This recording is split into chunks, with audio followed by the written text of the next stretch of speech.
A shopgirl who married the boss's son. What Estella didn't know until the shareholder vote at the board meeting. The gavel wasn't a gavel. It was Estella's diamond ring cracking twice against the walnut conference table, and the sound cut through the room like a knife pulled across a plate. 19 days after we buried Daniel, before his headstone had even been set, she stood at the head of the table in a black Chanel suit and told 14 people that I did not belong there. "Let's be honest with each other," she said, her voice smooth as poured cream.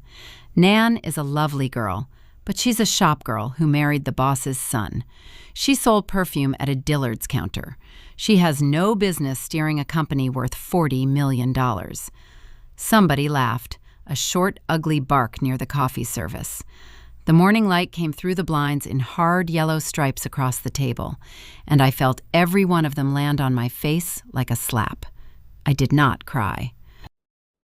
I opened my mother's powder compact under the table, checked my reflection in that small, clouded mirror, and thought, "You have no idea what you just did." Because Estella believed she was firing me. She had spent 6 weeks preparing a coup she thought would end me. What she did not know, what nobody in that room knew, was that the ground she stood on belonged to me. Let me take you back, all the way back, because a thing like this doesn't happen in a morning. It's built brick by brick over years, and you don't see the wall until you're standing in its shadow. I grew up in Fallon, Nevada, 60 miles east of Reno, in a house with a swamp cooler that rattled all summer and a porch light that flickered no matter how many bulbs my father changed. My mother, Corinne, worked 29 years as a bookkeeper for a hay and feed operation, and she balanced other people's money to the penny in a ledger with a green cloth cover.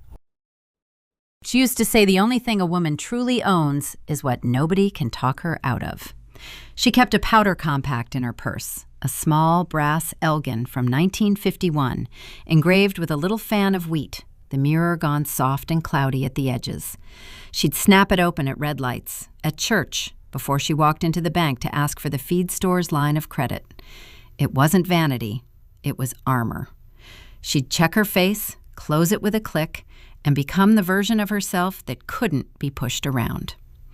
When she died in 2009, that compact and $1,100 were what she left me. I've carried it in every purse I've owned since. I did sell perfume, that part's true, and I've never once been ashamed of it. I worked the fragrance counter at the Dillard's in Meadowood Mall in Reno from 2004 to 2008, and I was good at it. I ran the highest attach rate in the region 3 years running, moved $42,000 of product one December alone, and got promoted to counter manager at 24. I learned things at that counter that no business school teaches you. I learned to read a face in the first 4 seconds. I learned that the loudest person in a room is usually the most frightened. I learned that people tell you everything about themselves if you just stay quiet and keep your hands busy. Estella thought shopgirl was an insult. She never understood it was my training. Daniel Whitfield walked up to my counter on a Tuesday in October 2007 to buy a bottle of Chanel No. 5 for his mother's birthday. He was 30 in a gray sport coat that didn't quite fit his shoulders, and he was so nervous choosing between the eau de parfum and the eau de toilette that I finally laughed and picked for him. He came back the next Tuesday, and the Tuesday after that, and by Christmas, he admitted he'd never intended to buy that much perfume. We married in April 2009 in a small ceremony at Bowers Mansion, 41 guests, my mother in the second row with the compact open in her lap. His father, Harlan Whitfield, ran Whitfield Environmental Systems, an industrial water treatment and filtration company he'd built out of a single truck in 1978 into a firm doing $38 million a year in revenue across 4 states. Harlan was a bear of a man, with a hand like a baseball glove and a laugh you could hear across a parking lot. And here is the thing you have to understand about Harlan. He liked me from the first dinner. He liked that I asked how the business made money. He liked that I could read a balance sheet. My mother had taught me at the kitchen table when I was 15. Corinne's girl, he called me, and he meant it as the highest compliment because he'd known my mother slightly years back and respected her. Estella did not like me. She was polite the way a closed door is polite. She'd grown up with money in Pasadena, married Harlan when he was already rich, and spent 30 years arranging flowers, chairing the Carson City Symphony Gala, and referring to her origins in a tone that made everyone else's sound smaller. At my own wedding reception, she told a table of guests, loud enough to carry, that Daniel had always had a soft spot for strays. I heard it. I filed it. I smiled and refilled her wine. The good years were real, though. I don't want to pretend they weren't. From 2009 to 2015, Daniel and I built a life in a 1,900-square-foot ranch house on Mountain Street with a mortgage of $840 a month and a lemon tree that never fruited. Daniel worked for his father, operations, then VP of operations, and I, the shopgirl, went back to school. I took night classes at Western Nevada College, then finished a business degree online through UNR, and Harlan, quietly, without telling Estella, brought me into the company in 2013 as a part-time analyst in the contracts department. I found $310,000 in unbilled change orders in my first 4 months. Harlan started asking my opinion on things. By 2016, I was Director of Business Development, and our municipal contract book had grown from 9 cities to 26. Estella watched all of this, the way a cat watches a bird it can't reach.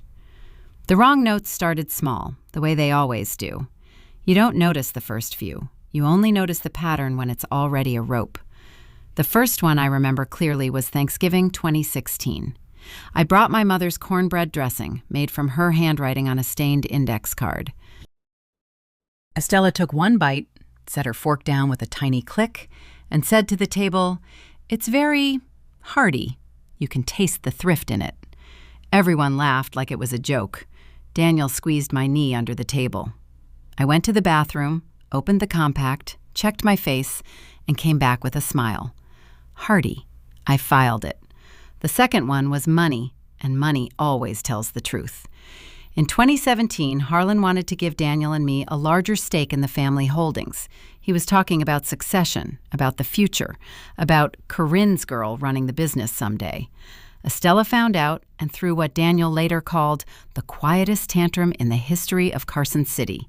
She didn't yell. She simply arranged, over the following 3 months, to have the estate attorney restructure things for tax efficiency, which somehow always seemed to route control away from Daniel and toward her. Harlan let her win the small battles because he loved peace in his own house. He told me once, in the yard, with a garden hose running over his boots, "Estella needs to feel like she's holding the reins. I let her feel it. Doesn't mean she's driving." I didn't understand what he meant at the time. I would. The third scene, the one that told me exactly who she was, happened in June 2018. We were at the Carson City Symphony Gala Estella chaired every year, $500 a plate, and she was introducing me to a group of donors. She put her hand on my arm, cool and dry, and said, "This is Nan, Daniel's wife. She used to work retail." Not, "She runs our business development." Not, "She's brought in $11 million in new contracts." Used to work retail. The way you'd mention that someone used to have a drinking problem. I stood there in a borrowed dress, and I understood that in Estella's ledger, I would never post above 0. I could bring in $100 million, and she would still introduce me as the perfume girl. So I stopped trying to be entered into her books. That was the night I quietly decided I'd keep my own. Then Harlan got sick. Pancreatic cancer, diagnosed in September 2019, stage 3. And here is where the whole shape of things began to move underground, where you couldn't see it. Harlan was a man who had built everything from nothing, and he knew exactly how fragile everything is. He did not trust his wife with the company. He loved her, in the tired, complicated way of a 40-year marriage, but he did not trust her judgment, and he especially did not trust the 2 advisors she'd surrounded herself with, a country club lawyer named Fenn and a family office consultant who charged $22,000 a quarter to reorganize things nobody needed reorganized. Harlan had watched Estella's father lose a fortune to exactly this kind of flattery. So Harlan did something quiet. In the 11 months before he died, with the help of a corporate attorney named Alderman, a lean, careful man of 62 with a Carson City firm and a reputation for never losing a deposition, Harlan restructured the ownership of Whitfield Environmental Systems. On paper, to keep peace in his house, he let Estella believe she and the family shared control. He gave her a title, Chairman Emeritus. He let Fenn draft the ceremonial documents she liked to wave around. But the actual equity, the shares, the votes, the thing my mother would have called what nobody can talk you out of, he placed into a structure that ran through Daniel to me. And when Daniel and I sat with him in that hospital room in Reno, with the IV pump beeping every 90 seconds, Harlan looked at me and said, "Corinne's girl, you're the one who'll keep it honest." I didn't fully grasp what he'd done. Not then. I was watching a man I loved die, and estate mechanics were the last thing on my mind. Alderman had the papers. I signed where he pointed. Harlan died on July 30th, 2020, and for 2 years, nothing about the ownership seemed to matter, because Daniel was alive, and Daniel was CEO, and the company ran, and I did my job. Estella played Chairman Emeritus. She came to 2 board meetings a year in a good suit and made a speech about her late husband's legacy, and everyone applauded, and she went home. I let her have that. I even liked giving it to her. She was Daniel's mother. Then Daniel died, a heart attack out of nowhere, on the morning of March 3rd, 2023. He was 46. He was making eggs. The radio was on, that oldies station out of Reno he liked, playing something with horns, and he sat down at the kitchen table and put his head down like he was tired, and he never lifted it again. The paramedics worked on him for 22 minutes on our kitchen floor, while the eggs burned on the stove and the radio kept playing. I stood in the doorway with my mother's compact clenched in my fist so hard it left a rectangle pressed into my palm for an hour. I want to tell you about grief, but this isn't that story. This is the story of what Estella did while I was in it. She moved fast, I'll give her that. 9 days after the funeral, while I was still sleeping in Daniel's flannel shirt, Estella called an emergency family meeting at her house on Winnie Lane. Fenn was there, the $22,000 a quarter consultant was there, and Estella, in her role as Chairman Emeritus, informed me, kindly, so kindly, with a plate of lemon cookies on the table between us, that, given the circumstances, it would be best for everyone if I stepped down from all my positions at Whitfield Environmental. She had already, she said, spoken to several board members. She had already, she said, identified an interim CEO, a man named Coyle, who'd sold water treatment chemicals to us for years and golfed with Fenn. She slid a severance agreement across the table. 2 years of salary, $340,000, and a non-compete in exchange for my resignation and my silence. "You've done wonderfully," she told me, "but this is a family business, and now, well..." She let the sentence trail off and picked a piece of lint from her sleeve. "Daniel's gone. It's time to let the family take the reins." The family. I was 39 years old. I'd given 11 years to that company. I'd brought in over $60 million in contracts, and I had just buried my husband. And she sat there in her dead son's absence, eating a lemon cookie and telling me I wasn't family. I didn't sign. I said I needed time to grieve, which was true, and I put the severance agreement in my bag and I drove home, and I sat in the car in the driveway with the engine off, in the dark, for a long time. The porch light flickered the way it always had in my childhood, on some other house, in some other life. And I opened the compact, and I looked at my own face in that cloudy little mirror, and I did not cry. Something in me went very quiet and very clear, the way the desert goes right before dawn. Not rage, cold, clean. like a decision that had already been made somewhere below the place where words are. I went inside and I called Alderman. He answered on the second ring, even though it was 9 at night. I said, "Estella is trying to force me out. She's got the board half convinced. She's calling a special meeting. Tell me what I actually have." There was a pause. I could hear him set something down. And then Alderman, who had drafted every document, who had sat in that hospital room, who had been carrying this for 3 years, waiting for the day someone would finally ask, said very gently, "Nan, sit down. I don't think you understand what Harlan did. I don't think you ever fully understood. Here is what he told me." Here is the card, in plain words, the way my mother would have wanted it said.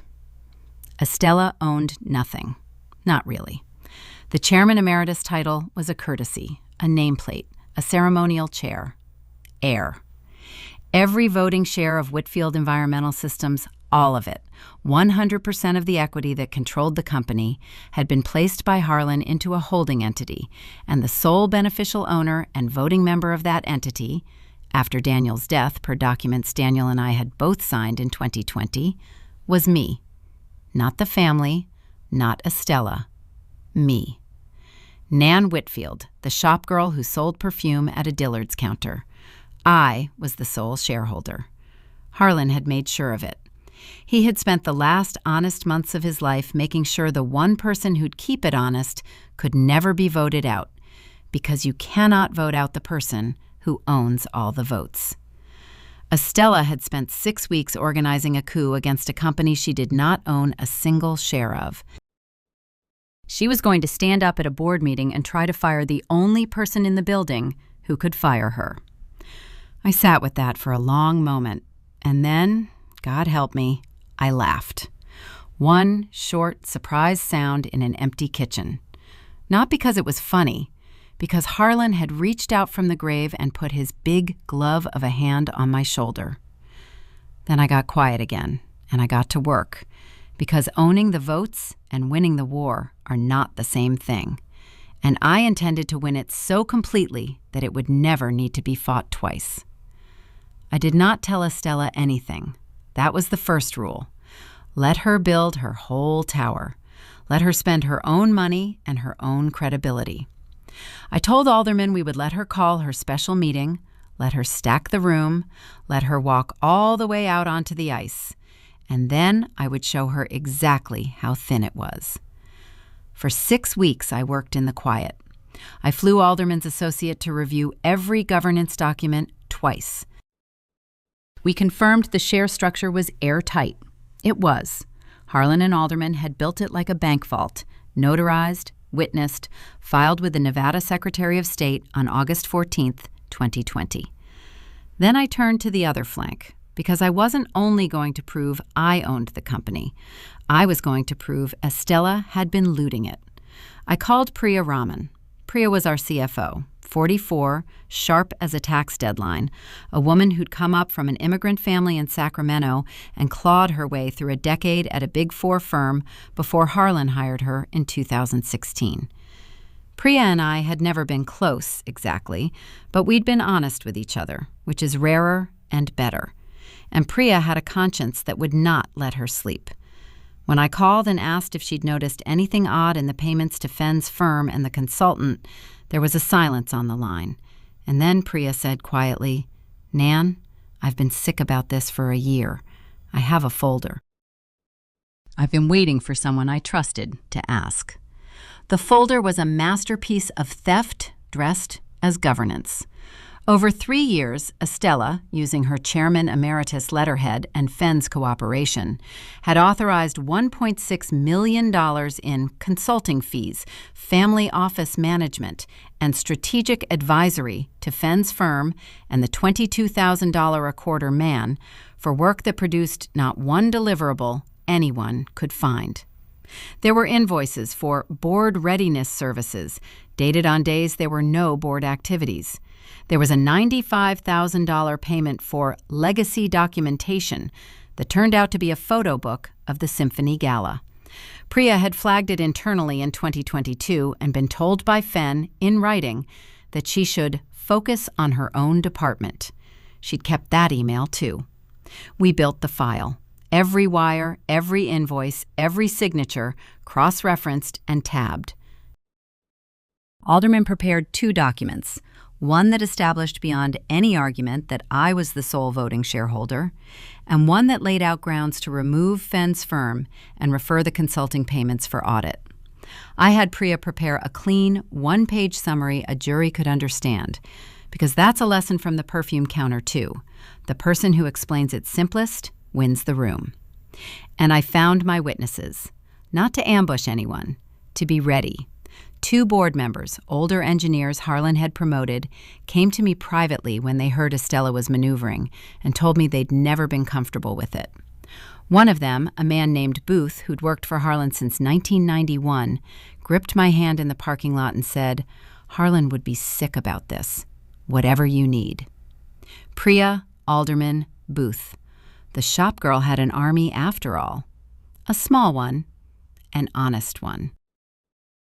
Estella called her special meeting for Thursday, May 18th, 2023, 10 a.m. in the main boardroom at our Carson City headquarters. She sent a formal notice on Chairman Emeritus letterhead. She had, Priya told me, personally called 9 board members to make sure they'd vote to remove me and install Coyle. She thought she had the numbers. She was counting votes in a company where she did not hold a single one. I wore my mother's gray suit, recut to fit me, the same one I'd worn to Harlan's funeral. I put the compact in my jacket pocket.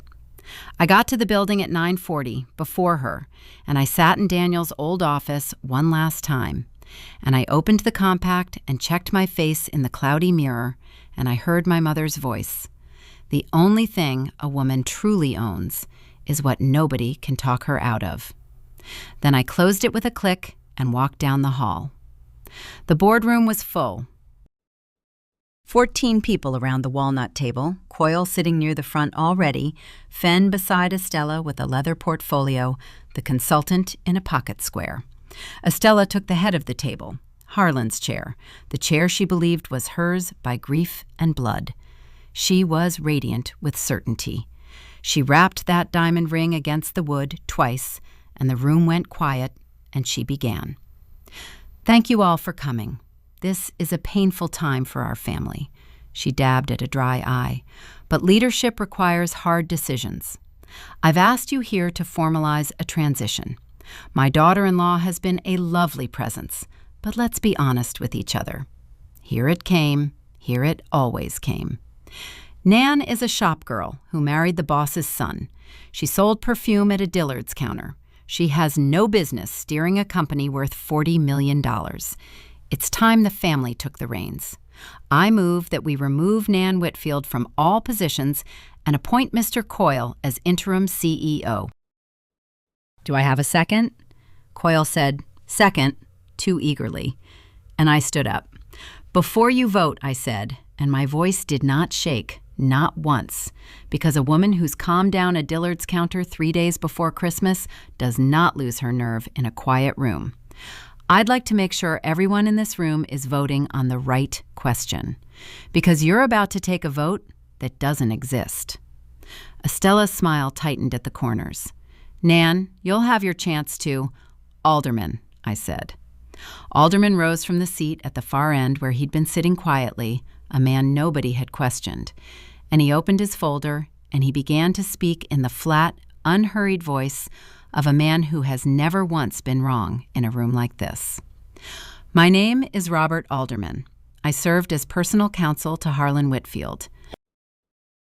I'm going to describe the ownership structure of this company, and then I'm going to hand each of you a certified copy of the operating documents filed with the Nevada Secretary of State on August 14th, 2020. He walked to the table. He set a stapled packet in front of each board member, and he explained it in words a child could follow. The board does not control the company. The shareholders control the board. There is exactly one shareholder with voting power. It is not Estella Whitfield, who owns 0 shares and holds an honorary title with no legal authority. It is Nan Whitfield, who owns 100%. The room made a sound I will never forget. not a gasp, a kind of collective exhale, papers rustling, chairs shifting, the sound of 14 people rereading a single line at the same time. Coyle's face went the color of putty. Fenn flipped through the packet faster and faster, his lips moving, and then he stopped and set it down and did not pick it up again. And Estella? I watched it hit her. I watched it in real time, the way you learn to watch a face at a counter. First, the disbelief, a little laugh, the beginning of a dismissal. Then her eyes dropped to the page in front of her, to the words, sole voting member, Nan Whitfield. And the laugh died in her throat. The blood left her face from the top down, forehead to chin, like water draining from a glass. Her hand, the one with the diamond ring, reached out and gripped the edge of the walnut table, the knuckles going white. She looked at Fenn. Fenn would not look back at her. She looked at Coyle, who was suddenly very interested in his own hands. She was chairman of nothing, in a chair that was not hers, in a company that had belonged to me for 3 years. That's not... Her voice cracked. She tried again. Harlan would never... Harlan did, I said, in this building, with aldermen, 11 months before he died. He didn't trust the men you surrounded yourself with, Estella. He was right not to. And then I set the second folder on the table, and I slid it down the walnut toward her. And I let Priya stand up. Priya Raman, our CFO, in a navy blazer with the calm of a woman who had waited a year to sleep through the night, laid out the consulting payments. $1.6 million. The photo book billed as legal work. The invoices for board meetings that never happened, the email where Fenn told her to mind her own department. She read the numbers plainly, without drama, and every number landed like a stone into still water. By the time she finished, nobody in that room was looking at me as a shopgirl. They were looking at Estella as a thief. I could have ended her right there. I want you to understand that completely because it's the whole point of what came next. I held every card. I could have called the vote, my vote, the only one that counted, and removed her from every honorary position, referred the $1.6 million to the Nevada Attorney General, named Fenn in a civil suit, and had the consultant's contract voided and clawed back. Alderman had the paperwork ready. One sentence from me, and Estella Whitfield would have spent her 70s in depositions, and her name would have come off the Symphony Gala forever. I had earned the right to do it. She had spent 19 days after her son's death trying to destroy me. Mercy was not owed. I let the silence sit for a 10 count. I have learned that silence does more work than shouting ever will. Then I said, "This meeting is adjourned. Everyone except Estella, please leave. Priya, Alderman, thank you. I'll find you." They filed out. Booth caught my eye at the door and gave me a single nod, the kind Harlan used to give. Coyle practically ran. The door closed with a soft, expensive click, and then it was just the two of us in that boardroom with the yellow light striping the table, the widow and the mother-in-law, and $40 million of company between us that belonged entirely to me. Estella did not look powerful anymore. She looked 73. She looked like a woman who had built her whole self out of who she was better than and had just watched the floor of it give way. She was still gripping the table. And then, this is the part I didn't expect, she broke. Not the pale panic of the reveal, something underneath it. Her chin buckled and her eyes filled, and she pressed the back of her ringed hand to her mouth. And when she finally spoke, the cream was gone from her voice entirely. "I've lost everyone," she said. "Harlan, Daniel, my son is dead, Nan, and I..." Her breath hitched. "I couldn't stand that the only piece of him left in the world belonged to you, the perfume girl. And I couldn't stand that he was right about you, and I was wrong. That was the worst of it. He was right." She was crying now, ugly and real, the kind of crying that costs a proud woman everything. "I am so ashamed, not because you won, because of what I became to try to make you lose. Daniel would be sick to see it. I'm sick to see it. I let her cry. I didn't rush to her. But I didn't twist the knife either, because a knife in a broken thing is just cruelty, and cruelty was hers, never mine. I sat down beside her, not across, beside, and I took my mother's compact out of my pocket, and I set it on the walnut between us. And I told her about Corinne, and the ledger with the green cloth cover, and the only thing a woman truly owns is what nobody can talk her out of. I told her I had never once been ashamed of the perfume counter, and then I told her what would happen, in daylight, on my terms. You will pay back the $1.6 million, I said, all of it. There's a schedule. Alderman has it. Fenn is finished here, today. The consultant is finished today.